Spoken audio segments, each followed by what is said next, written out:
6:55 p.m. The 593rd meeting of the Board of Trustees will come to order. Please rise to salute the flag and follow your leading. I pledge allegiance to the flag of the United States of America and to the republic for which it stands, one nation, under God, indivisible, with liberty and justice for all.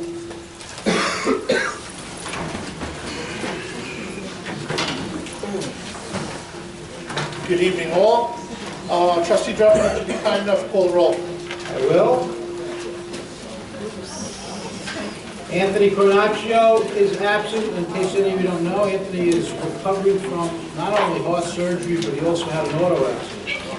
He's doing well. He's doing well. I spoke to him. He's a little bumped and bruised, but he is recovering. John DeGrace. Present. Arnold Drucker is present. George Gordon. Present. Linda Green. Present. Wanda Jackson. Present. Edward Powers. Present. Donna Tuman. Present. Kathy Weiss. Present. Jennifer Borzum. Present. Mr. Chairman, we have a quorum. Thank you very much.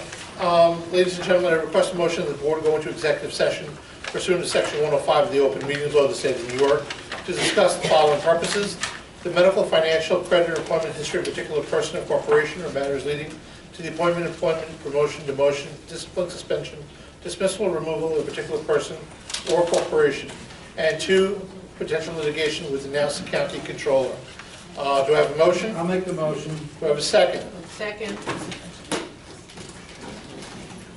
All in favor? Aye. Any against? Motion carries. Thank you. We will be back at approximately 8:15 and continue from there. Okay? Thank you, guys.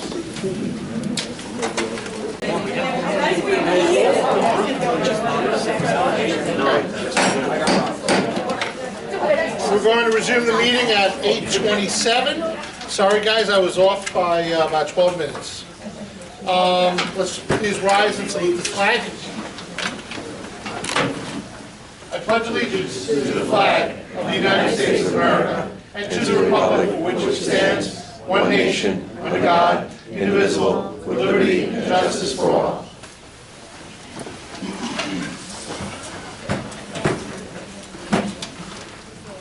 Trustee Drucker, would you be kind enough to call the roll? Certainly, Dr. Gordon. Anthony Cornacchio, as I indicated earlier, is recovering from heart surgery and an automobile accident. Is absent tonight. John DeGrace. Present. Arnold Drucker is present. George Gordon. Present. Linda Green. Present. Wanda Jackson. Present. Edward Powers. Present. Donna Tuman. Present. Kathy Weiss. Present. Jennifer Borzum. Present. Mr. Chairman, we have a quorum. Thank you very much. Well, ladies and gentlemen, I'm going to start this off by probably the most pleasant thing that we will hear tonight. We have national champions here who have come to visit us, our own Nassau Community College cheerleaders. Guys,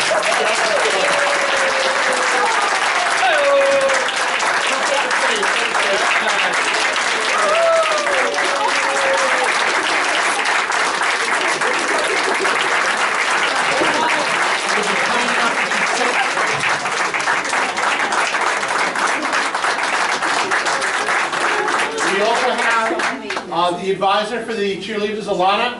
Again, a round of applause for you for leading this ride.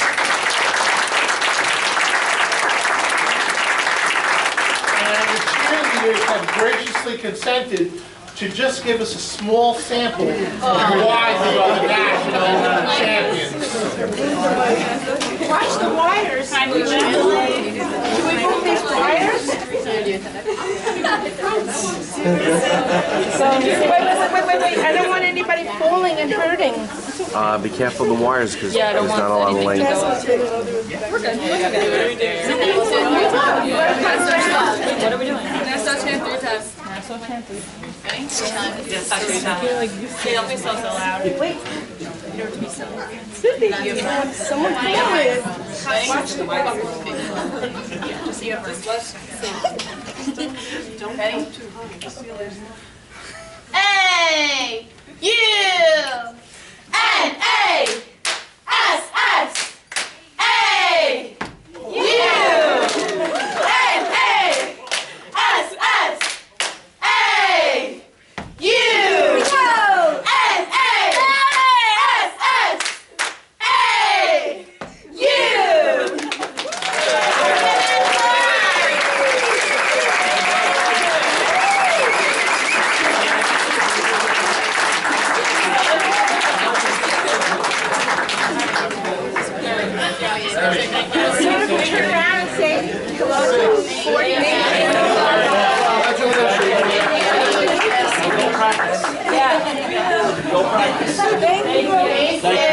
Thank you so much.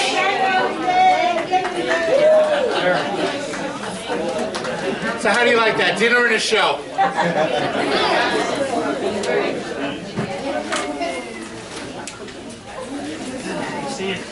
Okay. Too much room down this end. So do I have a motion to approve the January 12, 2016 minutes? I'll make the motion. Mr. Drucker? And do I have a second? Second. Mr. Grace? All in favor?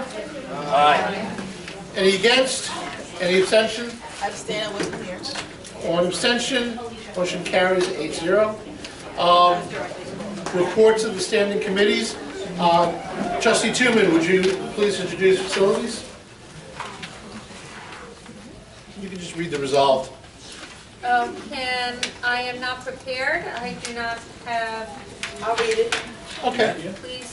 Resolved that the rental fee be waived for use of Nassau Community College Physical Education Complex for the 2016 Nassau County Empire State Games for the Physically Challenged, scheduled from Thursday, June 2nd to Saturday, June 4th, 2016. And be it further resolved that all associated personnel and maintenance costs will be borne by the user. All right, do I have a motion to consider this item? So moved.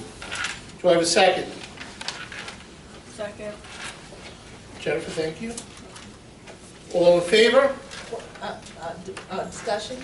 I'm sorry, is there any Please discussion? make sure we amend it to say 2016, because then if this is the official calendar, it says 15. Mine says 16, so. It's- Dr. Garden got a different version. Okay. Yeah, it is 16. I have the old one. By the way, as part of the discussion, I was the medical director for these games for 5 years. It is an absolutely amazing feat when you see these student athletes who are physically challenged and the things that they're able to accomplish. It is truly amazing.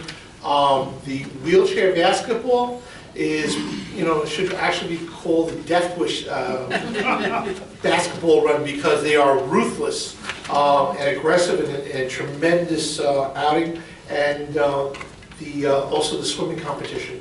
And they use our facilities in the afternoons and Mitchell Field during the daytime. So this is a wonderful thing that the college does. So if there is no further discussion, all in favor? Aye. Any against?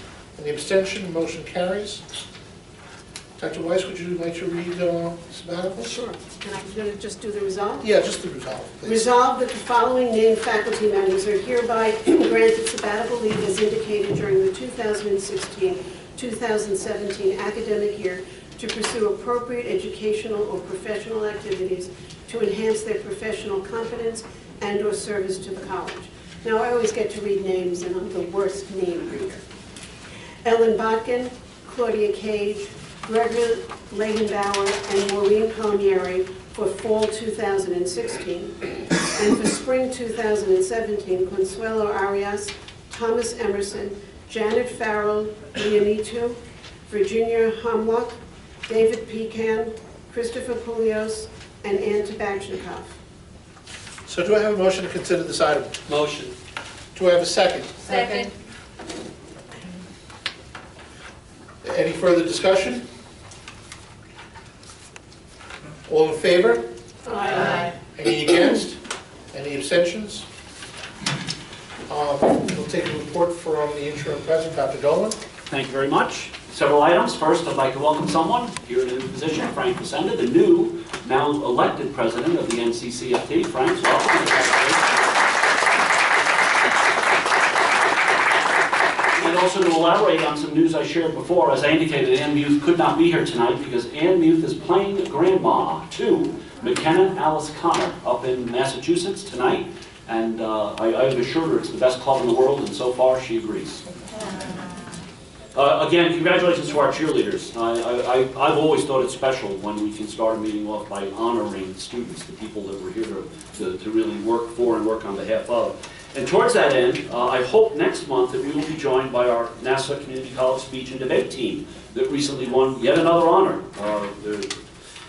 About every other month we get an email from the professor in charge, Trent Webb, and this year, Randy Perez, these are students, Randy Perez, Mike Valentino, Jaslyn Cower, Connor Buckley, Ty Branch, Randy Perez again, and Mike Valentino again in my favorite competition, by the way, after dinner speaking. I think that's great that that's an actual competition, after dinner speaking. They were champions over in New Jersey at a recent competition, and we congratulate them. Again, I'll reach out to Professor Webb and hope that they can join us next month, because again, that's a great way to start a meeting. I bring your attention to a Newsday article that appeared this Sunday that focused on a number of Nassau Community College students. The article is called Warriors' New Battle. It's an interesting article, a fascinating public policy issue, if you will, related to veterans who volunteered to serve their country, arrived in a hostile environment, and very sadly did not respond well to it and left the service. And because of the way that they left the service, they are not entitled to all of the same benefits that other veterans are entitled to. One of our graduates, I believe he did graduate last year, Christopher Goldsmith, has really been leading the charge from Columbia University to try to get the United States government to act on this seeming injustice. Certainly seems an injustice to me and to him. As I sat and talked to them yesterday, I was really amazed at the names that he dropped, the people he's been with, the connections that he has made in this effort. And well, I wish Christopher well, and if you haven't had a chance to read the article, please take a look at it. Again, a very interesting public policy issue. Just a note on the weather. We do not know what the weather holds for tomorrow yet, and we have not made a decision. But I would like to thank a couple of people, Alicia Steger for getting word out when we've had to close school or delay opening, and Joe Muscarella, not only for helping to make those decisions, but for he and his crew to really do a great job, particularly after the blizzard. I was here on Sunday during the blizzard, and I did not know how we'd open on Tuesday. Forget Monday. I didn't know how we'd open on Tuesday because of the drifts of snow that were all across campus. Joe and his crew did an absolutely great job, and hopefully we won't have to do any more of that, but I'm not optimistic. Joe and I agree that our relationship with snow has been ruined, but we'll try to struggle through this year anyway. At today's Academic Senate meeting, there were portions read from a SUNY PIP report that I think disturbed every single person in that audience, myself included. There were phrases that were read that were poorly stated. There were other phrases that were read that were offensive. And the motion was made and endorsed by every single person at that meeting to make every effort to rescind the report that's been filed with SUNY. And we've already tried that. We've already started that process to find out what we can do, and or modify that report to the best of our ability. And we will be doing that. There was a great deal of questioning about the report, where it came from, and we certainly do know where it came from, and we've started that dialogue. But there was also a question about who's to blame, whose responsibility is it? One of my favorite pastimes is visiting baseball parks, and I've been to all but 3. I haven't been to San Francisco, haven't been to Oakland, haven't been to San Diego. But I have been to Kansas City, and when I went to Kansas City, a great side trip was to go to the Harry Truman Museum. And while there, I bought the sign. The sign, right. I see one historian who knows the sign. And it's a sign that I've always had on my desk in the past that I don't have now, but if I can find it, I'll bring it in, because it says the buck stops here. That report was transmitted during the time that I was the interim president, and I accept the responsibility for its transmission. Many of us were surprised by phrases that were in there, but ultimately, I accept the responsibility for it having been sent. I regret it. And not only are we looking at what we can do with this PIP report, but knowing that it will be done again in the future, we are going to look for other ways to make certain that the things that are reported and posted are those things that we want read about the college and not things that make anybody cringe. So again, I express my apologies for its transmission, and we're going to do everything we can not only to correct this one, but also to put into place measures that will prevent this from happening again. And that's my report. Thank you. Just as a follow-up to what Dr. Dolan was saying, as we discussed at the level of the board, we want a process put in place where this is reviewed. This was a new I think, requirement on behalf of SUNY and the state. It was new to last year, and obviously we need to make it better.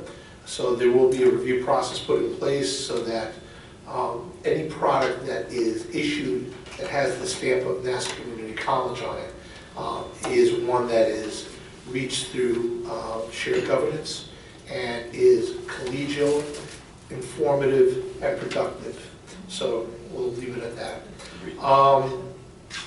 We're going to proceed with the speakers list. We have an extended speakers list. Excuse me, Mr. Gordon, I'd like to make Doctor. a statement. Dr. Gordon, I apologize. I'd like to make a statement. And I'm going to read it, even though I've been changing as I'm sitting here, because I wanted to make sure that I made some sense. I received an email last week that disturbs me greatly. It was an email to Johanna Duncan Potier, Senior Vice Chancellor of SUNY. I was blind copied on the email. I sent a copy of the email to my colleagues on February 5th, the same day that I received it. I have not been able to verify who the sender is. However, I feel that I must comment.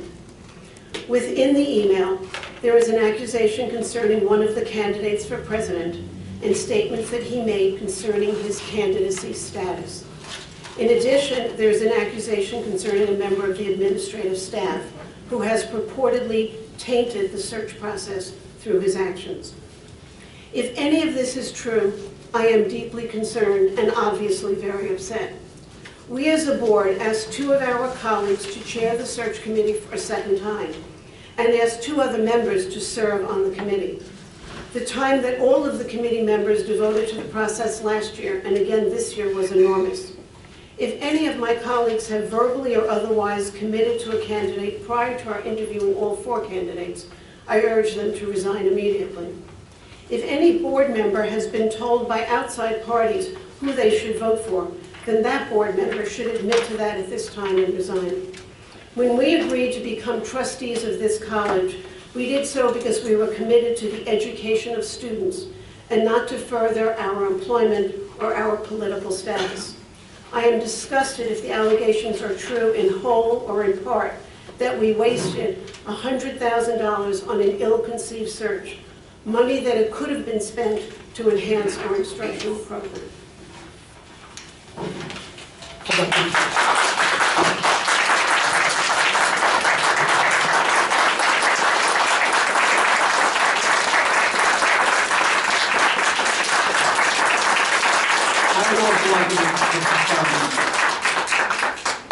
As disturbed as Trustee Weiss is, you can multiply that by 100, and that's as disturbed as I am.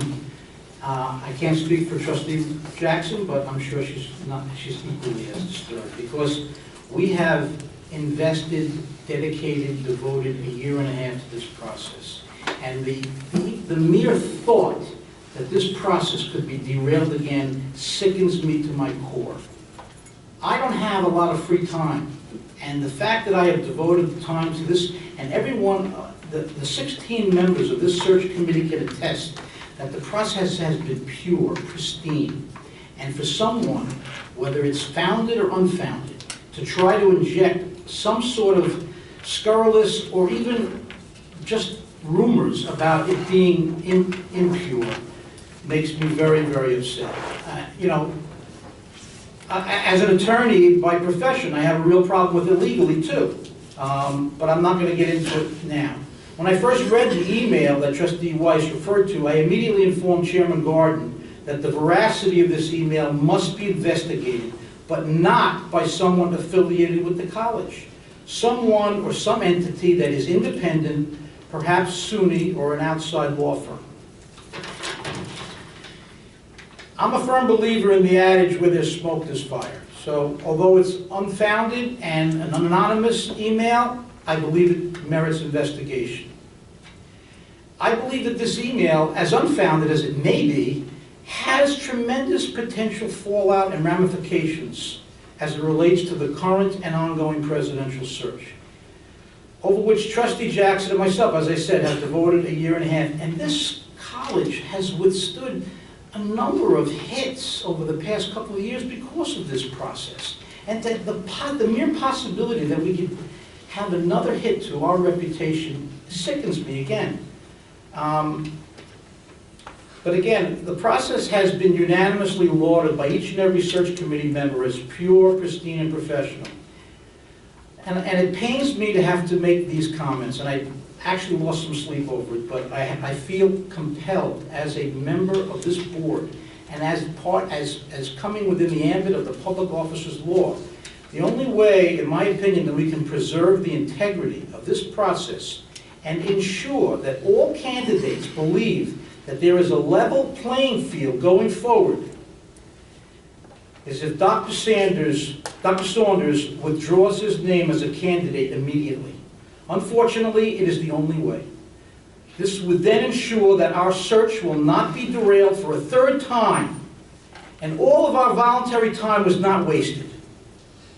Dr. Saunders, if you care about the reputation of this college and its students, which has taken quite a few hits over the last few years, and you care about that over your own personal advancement, then you should agree with me.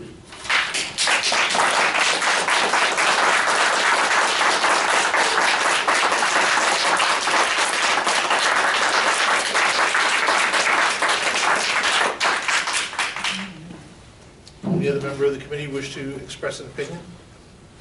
Yes, I would. Thank you. With all due respect to my esteemed colleagues on the Nassau board, college board, I believe there has been an overreaction to hyped up rhetoric on the part of a vocal minority of naysayers on this campus.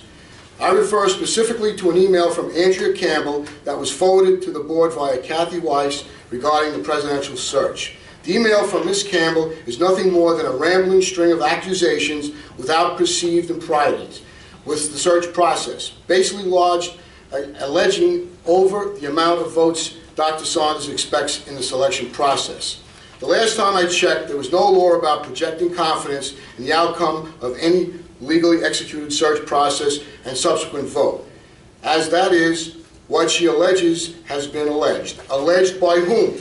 Without naming names and getting specific about what wrongdoing occurred. I am perplexed about why we are entertaining this nonsense. I am not sure what Ms. Campbell is alluding to and what portion of the presidential search has been, in her words, tainted or compromised. I do not know, nor have I known of Ms. Campbell. Is she an employee of the college, a student, or perhaps an interested member of the public? I would like to have the opportunity to speak with her in the company of the full board to learn exactly what her complaint is and the particular sources of this information that cause her such concern. Similarly, an anonymous blog has begun circulating around the campus with vicious character assassinations. Another attempt at creating a false scenario to suit a particular agenda, and another example of why we need to remember our cooler, sensible heads. I am disappointed that members of this board reacted so hastily to Ms. Campbell's email. There will and always will be those who cast aspersions when the political winds blow. However, without specific credible information to back up their assertions, these allegations should be treated for what they are: factless, baseless, and mudslinging. There is no place for such banality on a college campus, and we as a board should rise above the impulse to react and give credence to such juvenile tactics. Everyone is entitled to their opinion and biases, but there is a process in place where candidates are selected and a winner emerges. This board needs to remember that process, adhere to it, and act accordingly with professionalism and the highest ethical behavior. Even there are some who might not like the outcome. Thank you very much. Any other member of the board wish to make a statement? Yes. The search process that we conducted, Arnie and I believe was conducted with the utmost care and intent on finding a president for the college. The search process will continue. There's one more candidate that will come for an open forum, and all of you have the opportunity to meet her and ask her the questions you think are important. Post that, the board will interview all 4 candidates. And I am imploring my fellow board members to make sure that we walk into those interviews for 4 people with an open mind, seeking the person who will take us into the future. In one of the meetings we had earlier, we talked about the campus and the need to build dorms and find other ways to bring income to the campus. We need somebody who comes here with a strategic mind. That might not be the solution, there may be another, but I implore all of us to come to those interviews listen to 4 people, and make a decision on the person who can take this campus into the future.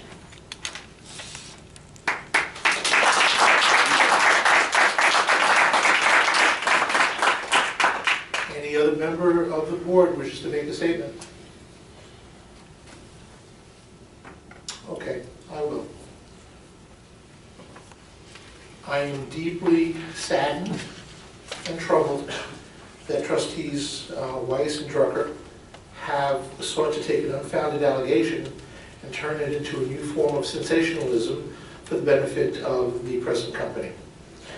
I am also very upset that trustee Drucker would single out Dr. Saunders as the single candidate and ask him to resign to resign his application, to resign from the search, or to withdraw from the search, based on unfounded allegations from an email that is unsourced, unverified.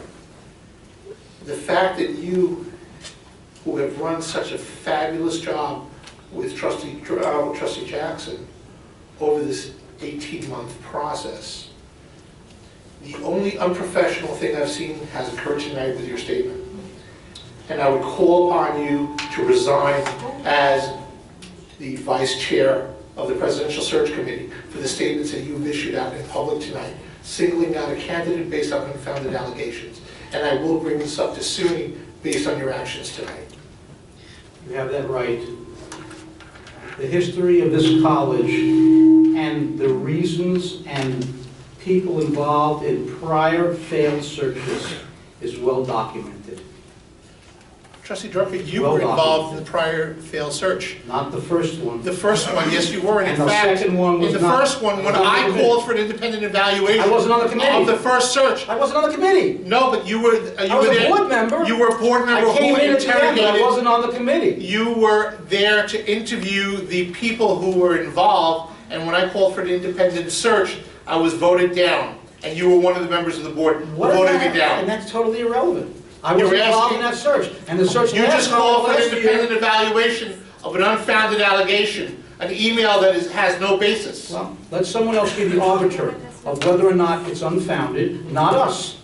Not us. Dr. Saunders has been involved in this before, and we need to have a pure, pristine, level playing field. That's all I'm advocating. Once you withdraw as I'm not withdrawing, and it's not up to you. There's the Presidential Search Committee in place. That committee has the authority to decide who is going to be the chair. The search committee is appointed by the board, and the board, I will have to bring this up as an action. That's fine. We have one more. We have one more forum to attend, and then it's a matter. It's up to the board as a whole to vote.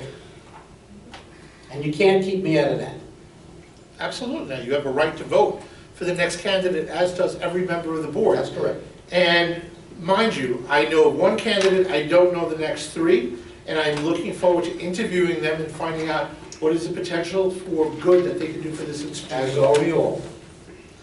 So, if there's any further discussion, I'm open. If not, I'd like to proceed to the speakers list. Robert Totter. Chair Carden, I'd like to give my time to Lynn Zoller. Lynn, come up now. Lynn, just a point of information before you start. Do you know Andrea Campbell? No. You have no idea who she is? No, I don't know why you're asking. Okay, I have no idea. we're trying to find out who Well, she she is. seems to be a prominent member of the college community. That's But, what you know, we were just some trying of to the find folks out. out there might know who she is. Okay, thanks. That's all. Never heard of her. Okay, good. I hadn't planned on speaking, so thank you, Rob, for your time. I have been on all, Yeah, right here. I have been on all 4 searches. Trustees Drucker and Jackson have conducted this with the utmost professionalism and brought us together as a search committee.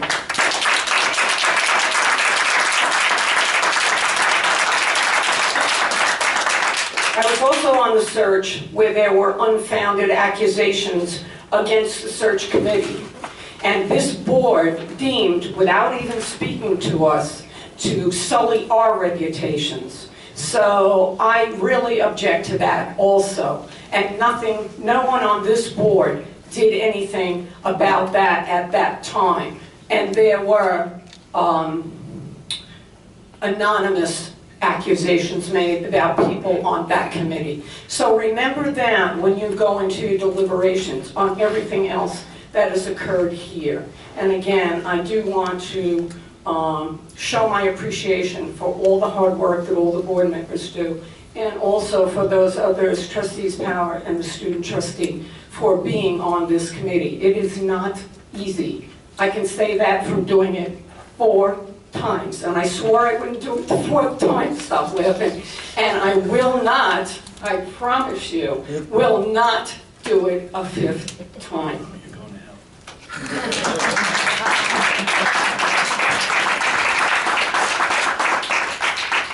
Caroline Falconetti.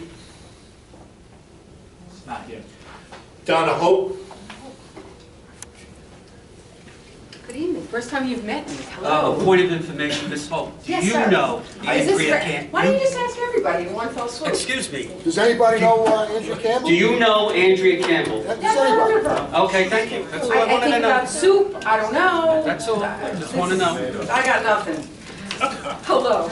My name is Donna Hope. I am the acting Vice President of Classroom Faculty for the Ncc FT and a faculty member of the Marketing Department. Proud to say so. At a recent NCCFT Executive Board meeting, several faculty members voiced their concerns, 2 of which I'd like to bring to you tonight. First, one member said, I would like to see more collaboration between union, the administration, and the Board of Trustees. We are all here for the students. This was disturbing to me. We are all here for the students. We have to improve the us versus them attitude. Clearly, second member said, as a faculty member of this campus, we do not feel respected. What will it take to get respect back?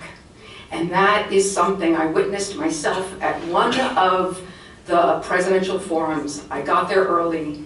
There were a lot of administrators, many of whom are my friends, who I respect and I love personally, but anytime the word faculty was mentioned, there was jeering, there was little snickers, you could feel it in the room. Which brings me to the theme of the presidential forums. 2 of the candidates were asked about tension and the division on the campus. One said, we have been brought together since the ASHRAD days. I brought you together since the ASHRAD days. You could cut tension on this campus with a knife. One said she could feel the tension. This is an outside person, not a member of our community. I could feel and see the tension on this campus. She said she could see the passion, though, that we all have on this campus, and that clearly our students are at the center of that passion, which, as a faculty member, that is my passion. That is the center of my heart. We are all trying to make a difference, she said, but we're all trying to get there in a different way. And that's not effective nor efficient. If faculty and an outside candidate can feel this tension, it's more of a reality to some than they're willing to admit. Regardless of the outcome of this presidential search, we need a new leader who can bring us together and not divide us. A leader with vision, with strategy, and a plan to help NCC realize its potential. Thank you for saying. I've heard several business terms thrown about this campus this year. One most recently called right sizing. And for those of you who don't know, do a quick Google search. Maybe it's time to learn a new term. And that new term is called disruptive innovation. It's time we have to disrupt things on this campus to make it right. Because doing business the way we've been doing business is not successful. Thank you.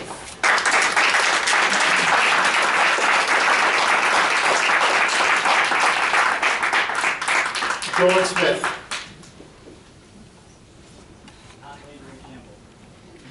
Ms. Smith, a point of information, please. Do you know Andrea Campbell? That's insulting. It's insulting. Thank you. Hi, I'm Joy Smith. I am the coordinator for testing in the Center for Students with Disabilities, and I'm also the vice president of the NCCFT. I'd like to speak to you tonight about one of the most important things that's currently happening on the NCC campus, the selection of a new president. Our college needs a new permanent president. Leadership that is willing to help the school get back to the jewel it was.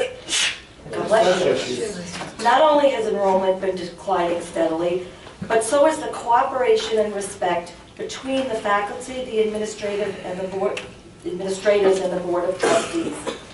We need a new permanent president, one that's going to help us get back to a place where the students' education is all of our primary concern. I've been to the 3 forums so far. I'm looking forward to the 4th. And I feel to date the best candidate is Gina Gutman. I believe so far she is the candidate that can get our college moving in the right direction. I hope when you have all interviewed the candidates that you will choose new leadership and that your decision will be based on who can work best for our college as a whole and who will be willing to work with the faculty, the administration, and the board of trustees so that the students who come to Nassau Community College will receive the high quality of education that NCC is known for. Thank you. Excuse me 1 minute.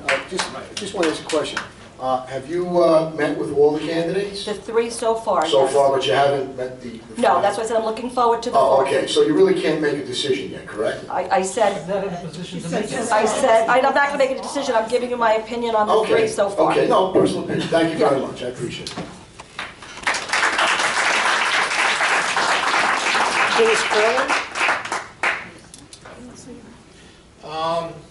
Everyone's alluding. Mr. Ludi, question please. Do you know Andrea Kim? I have to say that there are a lot of people on this campus whose names I do not know. Oh, okay. So I don't know the name, but there are hundreds of people on this campus who I might know by sight, and I don't know their names. Understood. No problem. Just yes or no, because we're trying to find out who she is. That's all. Thank you. I appreciate it. Before I start, I want to say my comments will go over 3 minutes. Ed Boyden and David Stern have donated their time. Good evening. So, David, you're donating your time to Evelyn? Yes. And who was the other? Ed? Yeah. You're donating to, okay, fine. Good evening. First, please send our best wishes to Trustee Cornacchio for a speedy recovery and tell him we miss him. Next, I want to thank Trustees Drucker and Trustee Jackson for running a search committee with integrity, with true integrity, and I truly value their leadership of this search committee. I'm not going to speak about the SUNY Excel's performance improvement plan tonight because the Senate passed a resolution that we have to address, and we have to follow the process of the Senate to address it, and because we haven't spoken to Dr. Dolan about this issue, and that's the next step to do before we would come to the board with any comments. I am going to speak about the proposed degree revision because I think we've been given a rare opportunity to revisit these degrees, these general liberal arts degrees. And I'm going to address 2 aspects of the proposed resolution. The first deals with inaccuracies in the revised proposal. The resolution asserts, and I quote, that the Academic Senate has not availed itself of the opportunity to provide recommendations to the board regarding said degree requirements, end quote.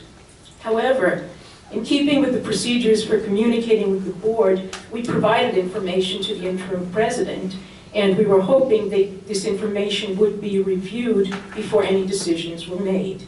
In fact, the resolution states that the Senate failed to provide recommendations to Dr. Dolan's letter of October 5th, but by October 12th, which was the date of the deadline, we did provide data, and data that brings into question the data that was offered last June at the hearing in this room, and we didn't receive a response indicating whether that additional data had been evaluated.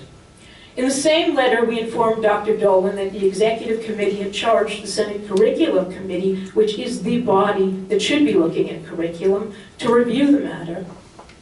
And we should be considering their findings when we change these degrees.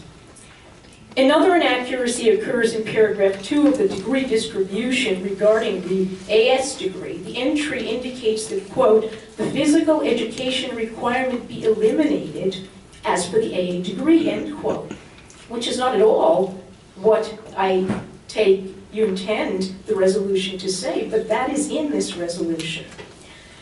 So I think we need to clear up these matters before we proceed. My other comment has to do with the issues that we should be considering before implementing any degree change. This resolution originally indicated that tomorrow was the date to implement the changes. And there are quite a number of issues that we need to consider operationally in order for a degree to be changed. First, this is the map book that the Academic Advisement Center gives out to students to guide them through any degree, through the general liberal arts degree. It's full of information about degree requirements and everything a student needs to take into account in registering and making it through in light of retention issues, in light of students moving through this college at a good pace and graduating. I'm happy to say we have 3 amazing academic advisors here today, at least 3 who I've seen. Now, how can academic advisors field student questions about degrees when we haven't even decided where the extra credits go? The resolution is sending it to the curriculum committee to decide this, which is where it should be decided. But how can you implement a degree until the decision is made? And who's sending this information to the academic advisors? Where are the guidelines for them to tell them what they should be informing students of? Will the college website be updated by the date of implementation? Tomorrow was the date to implement this degree in this resolution. Are we going to update the website by then? The last revision of the AA liberal arts degrees was made in 2008 that altered math and science requirements. How did the reduction of credits in math and science impact recruitment and retention at the college? What did the data show? Is there data? What does it show us? Any change in a degree program requires SUNY as well as New York State Education Department approval. Was this approval going to be in effect by tomorrow, the date of implementation? And wouldn't we need this before we implement a degree? Premature action before the college is equipped operationally to deal with the implications of general liberal arts degree revisions. And remember, this is our largest degree on this campus. Premature action has the potential of causing confusion that will adversely impact our students. I know that we're united in our commitment to prevent such an outcome. Let's seize this opportunity now to revisit these degrees together. Thank you. Mr. Williams, just a question. Just a question. With regard to, what was the manual you were holding up? You're welcome to have it. Oh, This is the guide that is given to students by the Academic Advisement Center. Every time we change the liberal arts degree, this has to be redone. It has to be revised, and it has to be ready to be handed to students from the moment they register for a single course so that they know what the requirements are. Yeah, I do notice in the upper right-hand corner, it says 64 credits. That was done in line with seamless transfer. When the SUNY seamless transfer was implemented, this booklet was revised because the credit number was reduced to 64. So in the previous version, was there any reference made to 66 credits? Oh yes, it was a different booklet. As you can see, this was revised on 11/5/15. And so before that, every time any change is made, you have to change this booklet. And you have to do it in time to give students so that they know what courses to take. Otherwise, students are registering for courses and it's a waste of credit. So when a student comes in, a matriculated student comes in and that he or she is told it's 64 credits, and then in the last semester that they're going to be here, they're told it's 66 credits. Why would that come about? No, they're not told that. No, students come in under a certain degree. Yes. When a student comes in under a degree, if the degree has passed in 64 credits, those are the requirements they're addressing. A student who came in under the previous degree at 66 credits would have been addressing those requirements. It doesn't shift in the middle for a student. Okay, so you're saying it doesn't shift.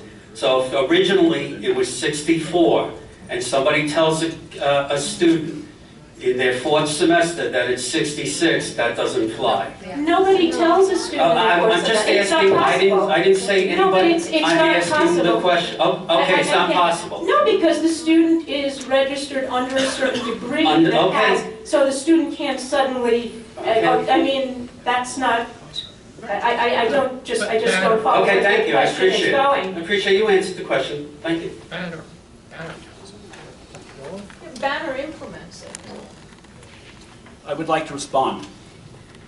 I certainly agree with one thing that Dr. Louis said, and that is that this cannot be a rash action, but I do not believe it has been. The fact is that, David, I wouldn't laugh at you. Okay, sorry. Really? The fact is that on June 9th, 2015, the Board of Trustees of Nassau Community College voted to sustain a veto that indicated that degree revisions were going to be made. I am advised at that time the Academic Senate was asked for input, and I repeated that request in my letter of October the 5th. When I shared that with the Academic Senate Executive Committee, they indicated to me that they were unaware that they had been asked for that input before, and because I had heard that previous to that, I extended a deadline that I've been told did not need to be extended to October the 12th, which is exactly what Dr. DeLuty stated. My letter went out on the 5th. On the 12th, I did receive a letter back from Dr. DeLuty, and one of the things that I noted is that she said, we have every reason to believe that the Curriculum Committee will submit their findings in a timely fashion. We have met with the Academic Senate Executive Committee 2 times every month since then, and I can demonstrate by way of the agendas that we have that this topic was on the agenda for our meeting of 10/20, 11/5, and 12/13. With my request being, where are we with the recommendations for degree revisions? It was also on 12/17, and I was asked on 12/17 not to take action in January, and I did not. In January, it did not appear on the agenda, and no, I did not raise it, because I anticipated hearing something from the Academic Senate, and it did appear for a while there on the February agenda. It's my intention to put this back on the agenda for March, and I'm going to request now that we be given an opportunity to meet with the College-wide Curriculum Committee to talk about this. We have 4 weeks where we can try to find some common ground, which is what I've been trying to do all along. The fact of the matter is that I did submit a resolution, and Dr. DeLuty quoted from one or the other at various times tonight. She knows that on the revised resolution that I sent out, there was no date on it for it to be acted upon, because I recognize that we need to decide when it will be acted upon. The original one did have a date of February 10th. It was pointed out to me that that could not be done. I would like to have the conversation. I would like to hear how we could act upon the Board of Trustees' directive to revise the degree requirements, and I'm looking for the opportunity to do that. I agree. This is an opportunity. We now have another month to do so. May I just respond to Dr. I'm going to go, not right now. Evelyn, not right now. You can take it offline afterwards. Paul Rosa? It's not offline, it's really a Paul Rosa. comment to the issue that Paul we Rosa. this. Evelyn DeLuty, please sit down. Paul Rosa. Mr. Rosa, as I've asked everybody else, do you know Andrea Campbell? I do not. All right, thank you. Because it's a valid question. The Academic Senate Executive Committee has submitted a third-party comment to the Middle States Commission on Higher Education. We believe the self-study report misrepresents the Academic Senate, the Senate bylaws, and the shared governance process that has sustained the academic excellence of Nassau Community College for decades. We have shared our third-party report with the administration, the Nassau Middle States team, and the campus community, and we hope that Nassau's Middle States team will share its response to the comment with the Senate and the campus community before the Middle States team visit. Before we submitted our third-party comment, we attempted to communicate our concerns to the administration and to the co-chairs of the Middle States Steering Committee on several occasions. However, most of our concerns were not addressed. The purpose of the Academic Senate, as stated in the bylaws, is to, quote, provide the college community with a voice in general educational goals and policies. The third-party comment was sent to Middle States as an extension of this voice. The past 4 Senate chairs joined the Academic Senate Executive Committee and co-signed the third-party comment. Issues that we found in the Middle States report include misrepresentation of the Academic Senate bylaws, the alleged misappropriation of powers by the Academic Senate, the consistency of Senate bylaws over the past decades. The Academic Senate has been an integral partner in the shared governance process that has consistently facilitated a tradition of academic excellence at Nassau Community College. As a collaborative forum for the formation of academic policy, the Academic Senate encourages discussion amongst faculty, students, and administrators. It nurtures a, quote, climate of shared collegial governments, the ultimate goal of Standard 4, leadership and governance.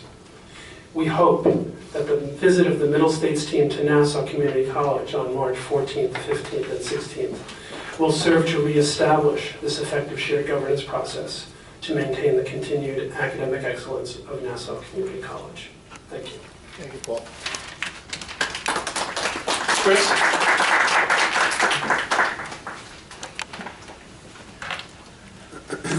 Chris, before we start, just like to know, do you know Andrea Campbell? I don't, but I wish I did because I could use her 3 minutes.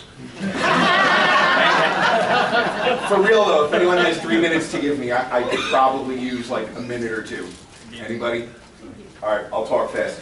Good evening, Dr. Garden, Dr. Dolan, members of the board. My name is Chris Marlowe. I'm the Secretary of the Academic Senate. And I'm in a good mood tonight because I recently celebrated 30 days of not drinking.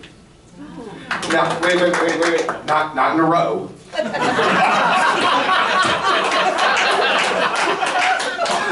Just since May of 2014 when I became the Secretary of the Senate. I'm going to speak sort of about the topics that Dr. Dolan has brought up tonight. And I want to start by telling you a little bit about what I know, which is computer science. There's a category of software called open source. And it's so named because everybody in the world has the opportunity to inspect the source code. That's the instructions that programmers write before it's turned into actual machine instructions. Some open source software products have become hugely popular and successful. Open source software powers more than 1/3 of the world's web servers. 2 open source web browsers, Chrome and Firefox, together account for almost half of all web browser usage across the world. You may have used one of these browsers to create, or at least read, blogs powered by WordPress and other open source software projects. These products are so popular because, as software products go, they tend to be more reliable than similar commercial software. Not because they're free. They are free. But that's not why they're so popular. It's because they're crafted and maintained by literally thousands of programmers. And so problems are found and fixed very efficiently. This led to the formulation of something called Linus's Law, named after Linus Torvalds, the man who initially created Linux. Linus's Law simply stated says, given enough eyeballs, all bugs are shallow. To state it more formally, it says given a large enough beta tester group and co-developer base, almost every problem will be characterized quickly and the fix will be obvious to someone. Now, I bring this up because Nassau Community College has historically operated much the same way for decades. The administration has characterized the Academic Senate as deliberative. This is true, and we take great pride in it. As you know, the Senate is comprised of representatives from all of the college's academic stakeholders, faculty, students, and administrators. It is our college's vehicle for the discussion of ideas, policies, and suggestions regarding what we should teach, how we should teach it, and who should be in the classroom. Our bylaws ensure that our results are a product of the work of many rather than the work of few. Our discussions and our documents are open to all for review. The Academic Senate has nothing to hide. On the contrary, we prefer to be conspicuous. because only this ensures that all parties are involved in decision-making and informed of results in the appropriate way. It is unfortunate that the work process of this college's administration has been rather antithetical to this over the past 2 years. One needs only to read the resolution that was recently withdrawn. We were apprised of the existence of this resolution about the same time you were. Well, maybe not. Dr. Dolan and his administrators had ample time and opportunities to inform us earlier than that and chose not to. At no time did he or they solicit input or even review from the college. They never asked us if this plan for the general liberal arts degree would be approved by SUNY. They never checked to see if academic advisement can effectively guide students through this incomplete plan. As a result, the resolution as initially presented to you was severely flawed and had to be edited at the last minute. Now, the Senate's deliberative process is designed to prevent exactly this sort of embarrassment. I could cite further examples of the current administration's failure to vet its documents for factual errors, or unchecked vitriol for this college's faculty, or plain old 70s era sexism, but I won't. I will tell you that my mother's been teaching... Anybody? 3 minutes? 1 minute? It goes in multiples of 3. Anybody wishing to donate? I will donate my time. And Thank I'm not you, Tom. Andrea Campbell. Where do I know her? Thank you, Tom. I appreciate it. So what I will tell you is that my mother's been teaching at Malloy College for 40 plus years. And she loves to share the gossip about how area colleges are declining. The conversations have always been, did you hear what Adelphi's president did? Or, can you believe what they're doing at Old Westbury? But now, the conversations are about us. About you. What were you thinking, my mom said, not giving placement exams anymore? What do you mean you're taking STEM classes away? Do they know it's 2016? Shared governance isn't just a saying, and it isn't just a reason to have meetings. Its result is not just to make decision-making take longer or give us something to write about in our promotion applications. It helps us get decisions right. It forces us to get them right. It helps us to avoid becoming an embarrassment. They're talking about us out there, and it isn't good. The administration has been attacking shared governance for 2 years now. How's the college doing over that time? That might be the answer. Do we have more students? No. Are they in the right classes? Can they even sit down in those classes? No. Are they finishing those classes? Are they graduating more? Do we have more revenue? Do we have better morale on campus? Are the stories about us in Newsday any more positive? Are our colleagues around the island saying nice things about us? Would you send your kids here to take classes? Yes. Would you advise your loved ones to apply for a faculty job here? Members of the board, please tell us how you're going to fix our college. Thank you.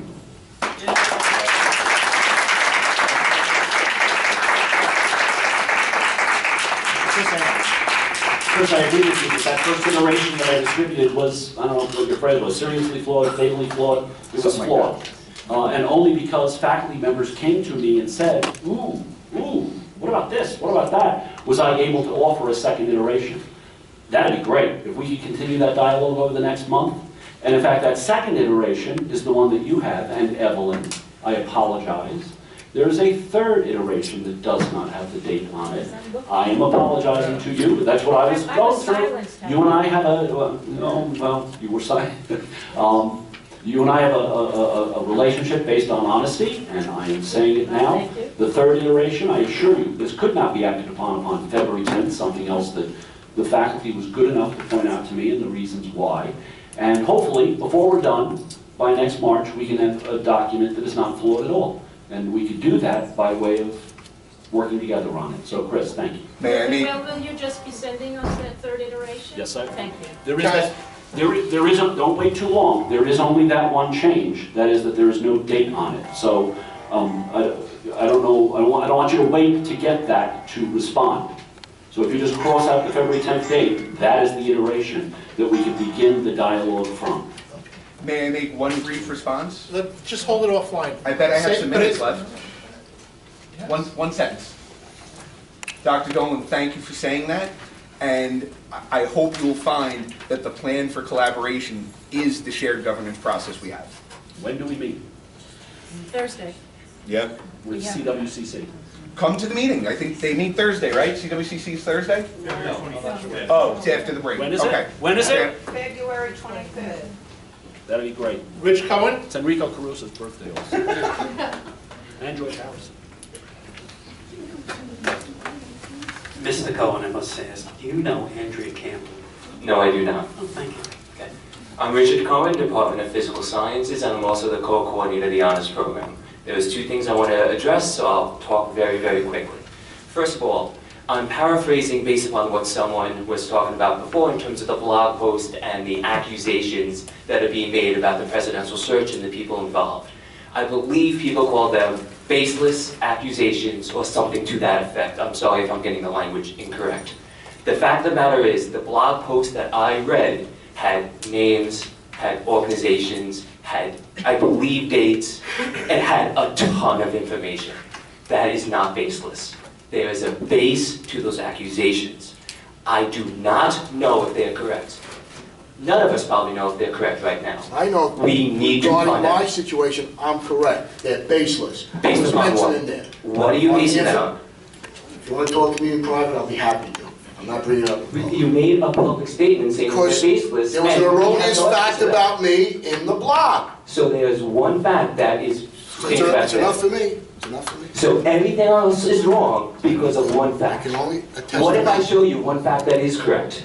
So if there's one other fact that's correct, does that make everything else correct? When What is someone one? signs it, I'll respect that. We It's don't know. anonymous. It's baloney. We don't know.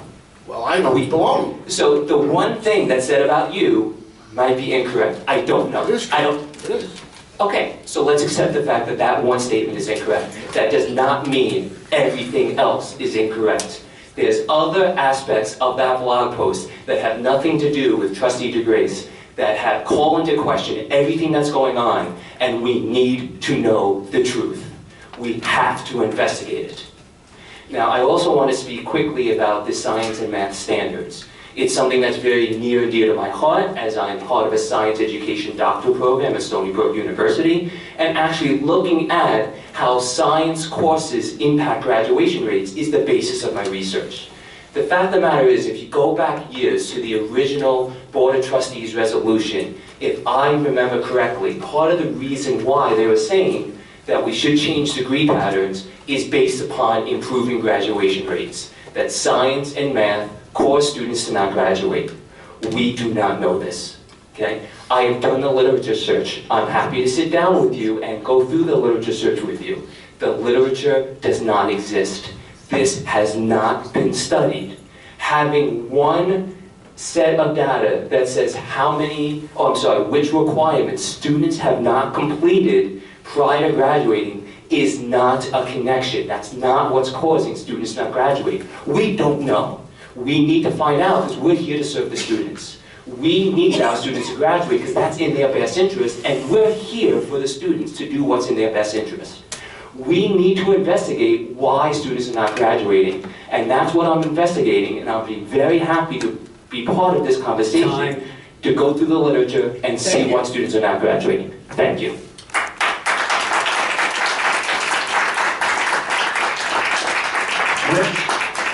Don't know if we'll have the time to sit and talk, but I actually like reading lit searches. And if you would send it to me, I don't know if it'll be pertinent or not, but I would certainly welcome a chance to read it. I will be very happy to.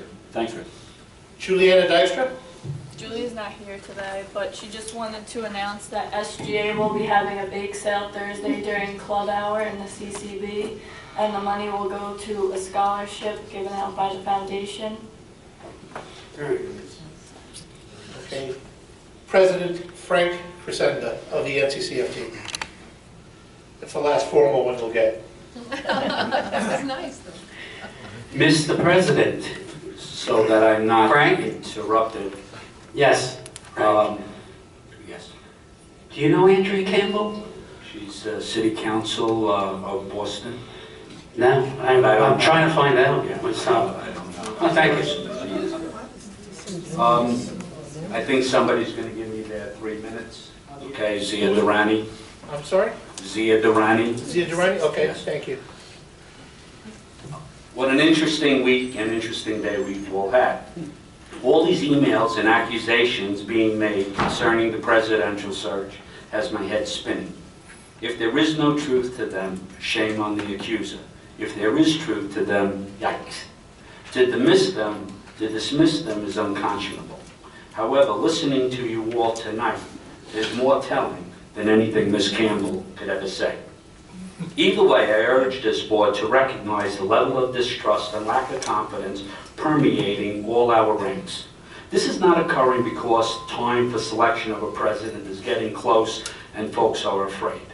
Rather, it's a culmination of years of misguided leadership, politically expedient decisions, and resulting chaos. At the last board meeting, I heard you say that the campus has had leadership. Talk about damning with faint praise.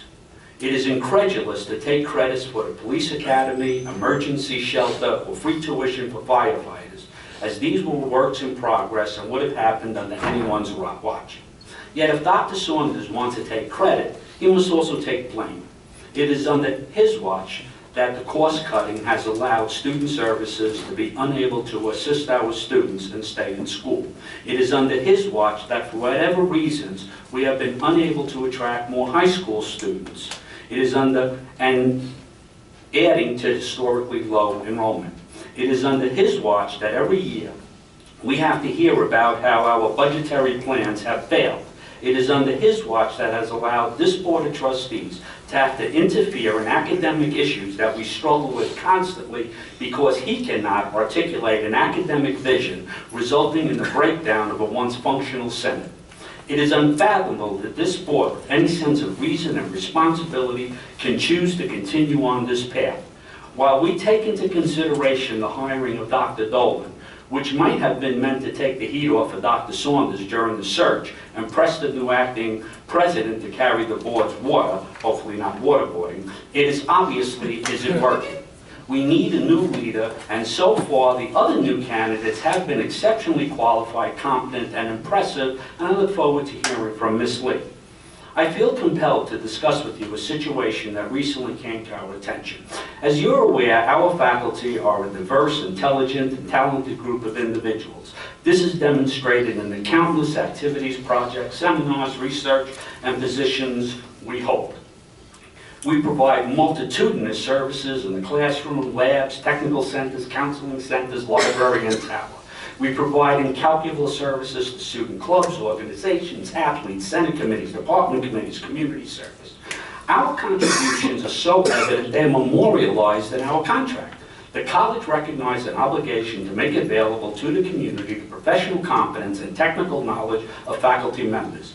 The potential value of such outside employment to the faculty and college is recognized. Most of what we do outside our employment is voluntary. Some is compensated. This compensation usually comes in the form of release time. While the administration grants release time from contractual obligations to do jobs that they feel are important to them, we also have release time delineated in our contract that we all believe is critical to perform services not beholden to the campus politics. This semester, Executive Vice President Ken Saunders directed me not to approve day adjunct contracts to NCCFT members on release time. While I certainly don't speak for the AFA, I have filed a grievance with them, and I will file a grievance under the NCCFT contract. However, the issue I want to bring up is a comment made by Dr. Saunders at the Academic Affairs Committee. When I asked him about this decision, he mentioned that the county controller was reviewing all our work hours and that his decision is anchored to the controller. If, in fact, the controller is engaged in investigation, and since contradictory to Dr. Saunders' no-day adjunct policy, the administration has approved many day adjunct contracts for NCCFT members on release time. So my concern is that he has set them up for legal action that will be taken against them by the county controller. So while I suppose I should express my appreciation to Dr. Saunders for denying my day adjunct, protecting me from legal action being brought by the controller, and providing me more time during the day to wreak havoc, or perhaps I was singled out and denial of my contractual rights can be construed as union animus. If you are aware of an investigation of timesheets by the county controller, can you provide us with some information? And if not, as I've heard it in administrative circles, what the?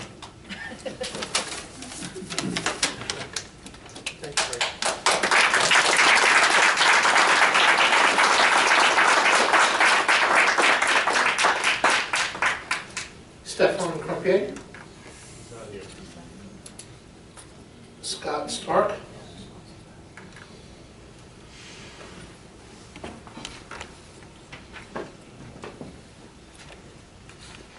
Mr. Stark, before you start, do you know Andrea Campbell? No, I don't. Thank you. I'd like to thank you for giving me your time.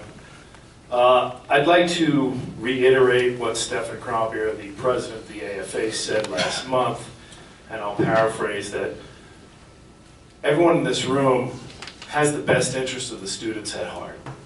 And the AFA will pledge to work in the best interest of the students.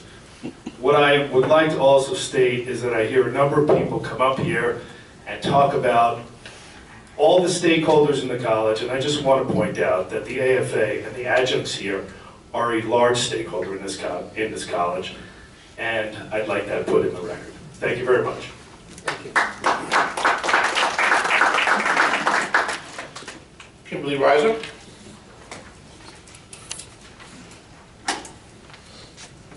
Christine Toulon is giving me 3 minutes.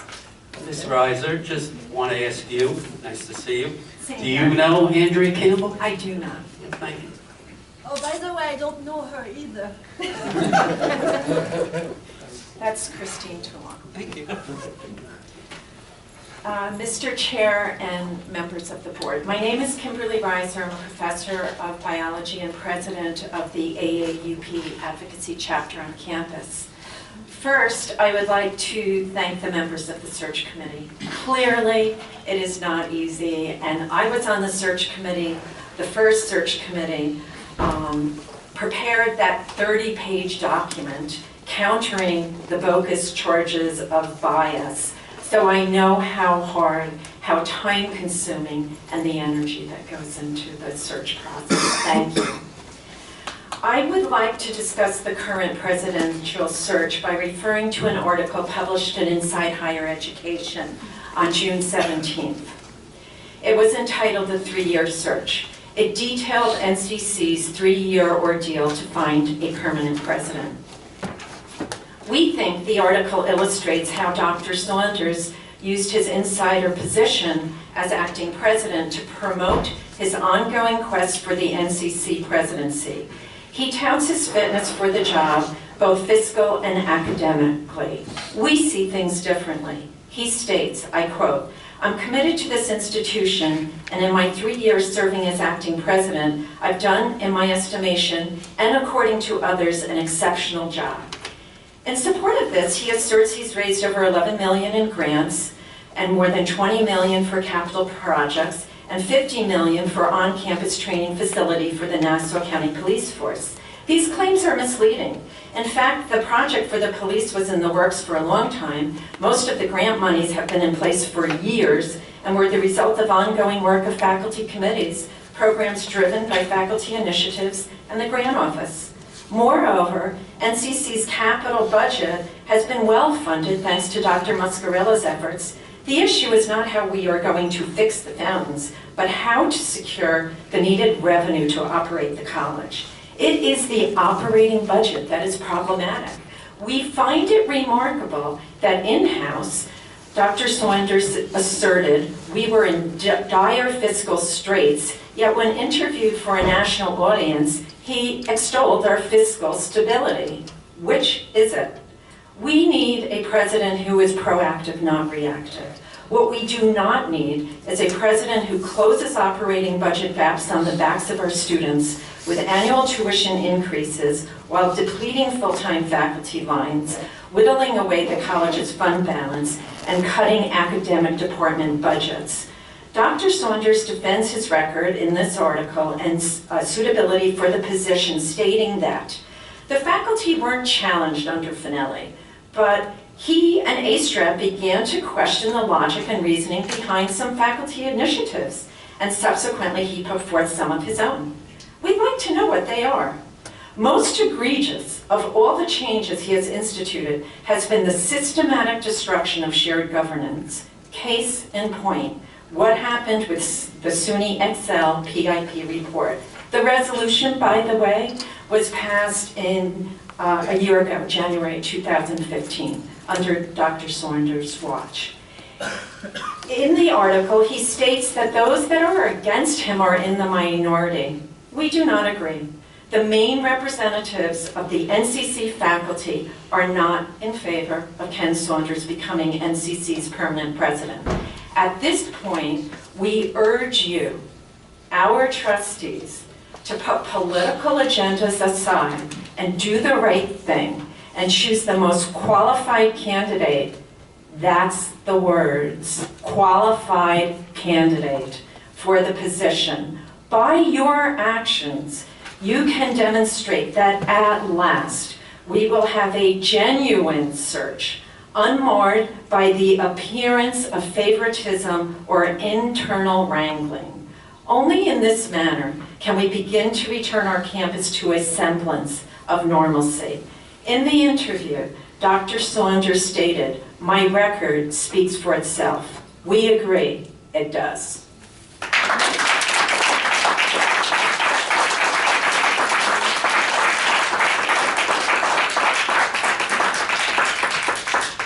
All right, I think the highlight of the night was definitely the cheerleaders. The next Finance Capital Committee meeting is scheduled for Tuesday, March 8, 2016 at 5 p.m. You were called previously, you were not here. Was I in bathroom?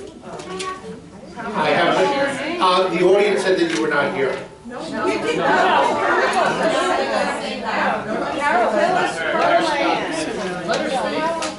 Come on up, Phyllis. Right.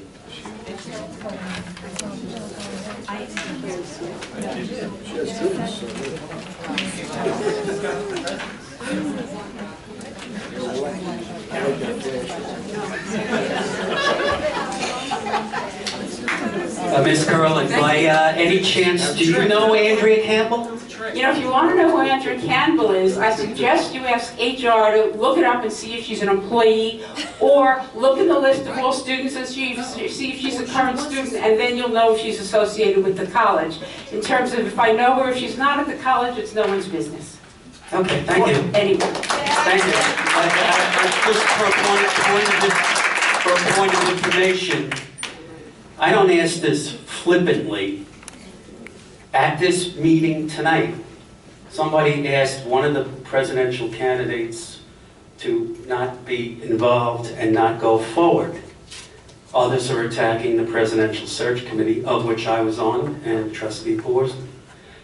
And I can say that Trustee Jackson and Drucker, the co-chairs, did a wonderful job. So we're trying to find out, the first thing you do in an investigation is find out who's making the allegations. If it's anonymous, then there's an issue. Just because there's a name there doesn't mean anything's true, part of it's true, or not. So the first thing we need to know is who is making the allegations. And if we don't find out who that is, or this is a fictitious name, then it's completely erroneous and has no bearing.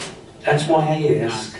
I do not ask, excuse me, I'm talking. Okay, this is a serious matter. You think it's funny, you made a couple of outbursts where you think this is funny. This is not funny. This is impugning the reputation of people here from a frivolous, so far, we don't know who she is. We're going to find out if she's real or not. But this is serious business. Serious. And I'm not kidding. Thank you. Trustee Parrish, you know, we're not under investigation here in the audience. Nobody. And I And of course, Ms. Curlin, nobody, you're not under interrogation. I ask a question Free speech, you have the right to answer, you have the right not to answer. I'm just asking a question. You can just say, I don't feel like answering, that's all. It's no big deal. This is not, I'm not a lawyer, I'm not interrogating anybody. I want to know who this person is, because it has huge ramifications for a lot of people, including in this audience. Thank you. Okay, I understand that. I understand what you're saying. My speech tonight is bittersweet, and I'm going to go for sweet at the end. You know, you withdrew a resolution tonight, but people are talking about this resolution, about the 2 math, 2 science, 1 math, 1 science. I have to say, in the last year, listening to the discussion about it, I've heard a lot of cogent arguments from the faculty, the curriculum experts, about this issue, but you've decided that you want to go with less than 2 math and 2 science. You decided that last year. And I think you decided that for retention and enrollment purposes. So I want to give you lots of ideas about simple things you can do, most of which don't cost money and which are entirely within your purview as trustees to take care of, that would affect retention and enrollment a lot more than 1 math and 1 science. Let me start with telling you some of the simple ways we turn our students and their families. The college switchboard closes at 4:15 most days. Most department offices are closed by 3:15 or 3:45 most days. There are offices on campus where they don't answer their phones on a regular basis by choice. Customer service on this campus is rotten. Here's some of the ways we give students the ideas: we don't care about you, you are not worth anything too much to us. Most of the cafeteria is closed by 3 p.m. The furniture's dirty. In the restrooms, you find broken urinals and toilets, broken hooks, broken locks on stalls that are stuffed up with toilet papers for years. Years. Elevator buttons that don't light up for years. Here are some of the ways we make things difficult for students. Our registration system banner crashes in the first hour of registration every semester. Never fixed. Our banner degree evaluation screen that students can use to see what they need to graduate gives inaccurate information. Do we have a plan for helping the 1,000 academically dismissed students every year? No. Do we have an enrollment management plan? No. Or if we do, it's a really well-kept secret. Do we have a marketing plan for the college? Never. Do we have a tiny advertising budget? Yes. Are these all Board of Trustees issues that you can directly fix without having to step on shared governance issues? Yes. Would all of these issues have a major impact on enrollment and retention? You bet they would. Here are some things that if we had some funding for would have major impact on enrollment. A mandatory orientation for all students. A mandatory course, Introduction to the College, Ncc 101. The most important thing, requires students to meet with an advisor before registering so they don't do it themselves and make mistakes, and so that they have personal contact. Right now we have stopped requiring students to meet with an advisor. They do it themselves. No wonder our retention is bad. Adjunct faculty should be paid and have office hours. Right now they're not required to have office hours, but full-time faculty do. Try getting services around here in the late afternoon, in the weekend, or in the evening. It's almost impossible. Students wander around looking for help. Working students, students who get out of class at 5 o'clock, etc. All these are things you can do that everyone would applaud,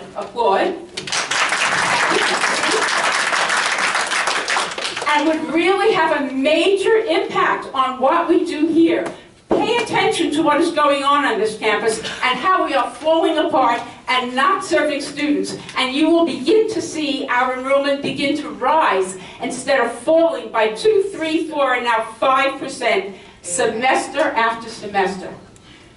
That was my bitter part. Now for the sweet part. The Office of Student Activities and Student Personnel Services wishes you a happy Valentine's Day.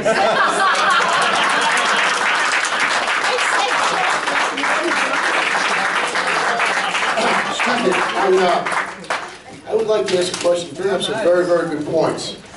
But would there be a need with regard to the hours of the college being open? Would that be something would have to be renegotiated contract? You have the president here. Would that be something we can do? Is there flex hours involved? I think most of the services that are performed on this campus are done by CSCA. Right. Okay, I can't speak for the CSCA. Is anybody here from the CSCA that we can talk with? You know what, I feel confident that Dr. Dolan's going to look at that list and right away say, here are the 5 things I can fix tomorrow, because I don't have to worry about the contract. Because, you know, I want to just say, I want to thank you very much, because that was constructive. Rather than being negative, you were constructive, and I commend you, and I'm glad you spoke tonight. Thank you very much.